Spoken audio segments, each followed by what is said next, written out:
Iskandar Z. Adisaputro MSc, kegiatan pertemuan pembicaraan P2ATM pada APBD dan ADD tahun 2024. Dan Bapak Ibu sekalian, bahwa RSSH ini adalah program penguatan kebijakan, ya, perencanaan, penganggaran dan kebijakan untuk P2ATM di tingkat kota, kabupaten kota. Untuk Aceh, Kota Banda Aceh ini adalah tahun yang kedua.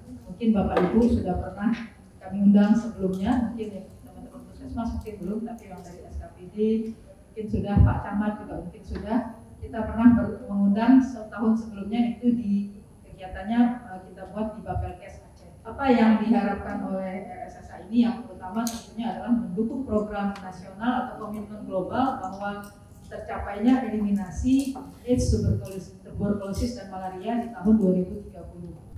Bapak Ibu sekalian, kegiatan ini merupakan bagian daripada tugas Adikes yang diberikan oleh Kementerian Dalam Negeri dan Kementerian Kesehatan untuk di dalam proses bagaimana kita mengupayakan agar eliminasi AIDS, tuberkulosis dan malaria pada tahun 2030 dapat kita capai dengan melalui pemberdayaan atau penguatan dari daerah atau subnasional level. Kami atas nama pribadi dan pemerintah Kota Banda Aceh sangat menyambut baik atas terselenggaranya kegiatan pertemuan perencanaan P2ATM pada APBD dan ADD tahun 2024 Kota Banda Aceh. Pada hari ini, semoga kegiatan ini dapat berjalan dengan lancar dan dapat menghasilkan komitmen-komitmen kita bersama dalam rangka upaya pencegahan dan pengendalian HIV/AIDS, tuberkulosis dan malaria, khususnya di Kota Banda Aceh. Tingkat HIV di Kota Banda Aceh itu angkanya naik. Kemudian Bapak Ibu yang kami muliakan, dalam sistem desentralisasi di Indonesia, upaya kesehatan termasuk di dalamnya upaya pencegahan dan pengendalian HIV/AIDS, tuberkulosis dan malaria menjadi tanggung jawab Kementerian Kesehatan. Namun demikian, Kementerian Kesehatan tidak secara otomatis memiliki kewenangan terhadap manajemen sumber daya bagi pelaksanaan sumber strategis penanggulangan di tingkat daerah sesuai dengan kebijakan pusat. Untuk itu kami mengharapkan dengan adanya pertemuan perencanaan dan penganggaran P2ATM Kota Banda Aceh pada tahun 2024 untuk lebih fokus pada penanganan dan pengendalian ketiga penyakit menular tersebut.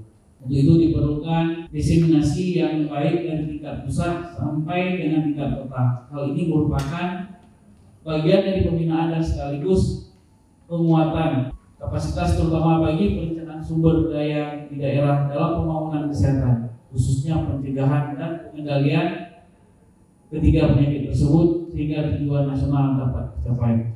Dalam kesempatan ini perlu juga ditegaskan bahwa pemerintah Kota Banda Aceh menyambut baik kegiatan yang diselenggarakan oleh Dinas Kesehatan dengan Bapeda, sehingga ini akan berdampak langsung juga pada masyarakat.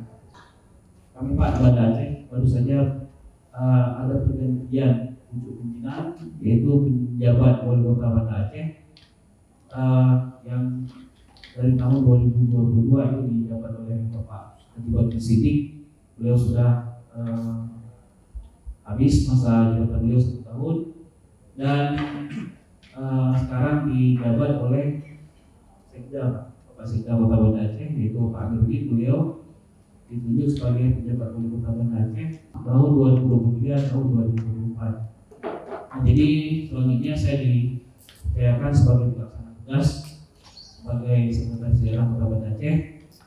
Untuk itu beliau menitip salam untuk kita semua. Beliau berharap kebersamaan dan kekompakan kita dalam membangun Kota Banda Aceh. Dengan kebersamaan insya Allah kita bisa, termasuk dengan isu-isu strategis yang memang sekarang jadi bantuan dari pusat. Itu yang pertama adalah mungkin di pengendalian inflasi, dan yang kedua adalah sama-sama kita tahu seperti isu stunting, Pak Kadis. Dan kemudian juga terkait dengan ketiga penyakit menular yang sedang kita bahas ini, semoga bersama-sama kita bisa mewujudkan Banda Aceh yang lebih sehat lagi dan lebih maju lagi. Bapak Ibu yang kami muliakan, mungkin ini yang saja yang dapat saya sampaikan. Akhirnya dengan mengucapkan Bismillahirrahmanirrahim, kegiatan pertemuan perencanaan P2ATM dan APBD ADD tahun 2024 Kota Banda Aceh dengan ini resmi kami buka.